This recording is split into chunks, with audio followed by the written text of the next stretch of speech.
Hey YouTube, this is our survival guide or quick notes or something, but we're still working on the idea and the title. So if you've watched one of these already, you already saw the intro, you can skip to the content here. However, if you haven't watched this, the idea is that Halloween Horror Nights puts references and Easter eggs into their houses and sometimes their scare zones if you haven't watched the movies or the television show associated with it, or if it's a reference to older or previous years of Halloween Horror Nights and this is your first year. This gets you kind of up to speed, I guess, and it's a shortcut, cheat sheet, whatever. The idea is that we watch the movies or the television shows or draw from our 5 years of experience of going to Halloween Horror Nights ourselves, and we tell you what the things you're seeing mean. So there's going to be spoilers because we're telling you what's in the house or the scare zone, but this way, when you see it, you know that it is significant and you know why. Mm-hmm. So this one is for the Halloween Horror Nights icon. So obviously, this is a callback to previous years of Halloween Horror Nights. Some of them we've been to and some of them we've had to look up. But if you're not familiar or don't remember, this is what the different stations mean and the minions which run around. Yeah. We have 4 different past main icons. The Caretaker first became a main icon in 2002, Islands of Fear. The Director was first an icon in 2003. The Storyteller, the first icon in 2005. And the Usher was first an icon in 2009, ripped from the silver screen. Now they all have their own little backstory, which you can look up if you like. But basically the Caretaker's main thing is he was a surgeon, ended up being a mortician, ended up experimenting on, living people and doing things with the dead and fear and all this. The Director is obsessed with getting performances that are so real that they might actually involve death. The Storyteller enjoys telling gruesome tales.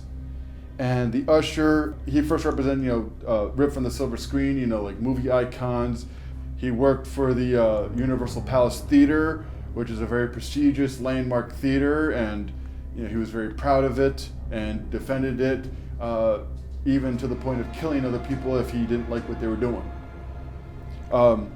Within this zone, all 4 of them have their own little mini show. It's a few minutes long. Typically involves a plainclothes scare actor getting killed in some way for various different reasons. Some of them are brought on stage, some of them kind of forcefully, some of them seem to go of their own will. And besides that, you will see a rotating cast of characters of the minions. You will see Cindy over by the Caretaker, that is the Caretaker's daughter, a young woman with black hair, sometimes wielding a chainsaw. The lady is from Seven, from back in 2011. A guy from Escuato Morete, 2010. Fears Lanterns, like an all black cloaked figure with like a glowy face. That's the Lantern from 2010. And possibly more. We have heard that the Rat Lady goes through there occasionally. We were in there for a while. We didn't see the Rat Lady, but that's what we keep hearing. That the Rat Lady will make an appearance. This is a pretty cool scare zone. Yeah. The audio in the 4 sections are from previous years. Yes.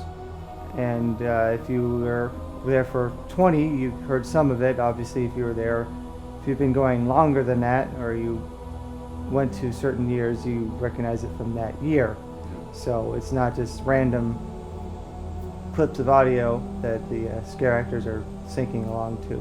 But that's what you need to know for this zone. Do we know the tall dude on stilts with the fluorescent paint? Yeah, that's from Escuato Morete from 2010. Oh, okay. They had their own zone. It was almost kind of like a Day of the Dead type of area, which is a celebration in Mexico. So if you see that guy, and he'll be he at least for us was typically hanging around the ushers area and was kind of dancing along to the "Let's Go Out to the Lobby" song. So All right, so if you have constructive comments, please put them below. What we missed, maybe some title ideas for the series, sources, things like that. This is our first time going through and doing this, so next year is going to be better. So thanks for watching all the way through. If you have not subscribed to my channel, please do. And check out the other videos we have from Halloween Horror Nights 25 in Universal Studios Orlando Resort.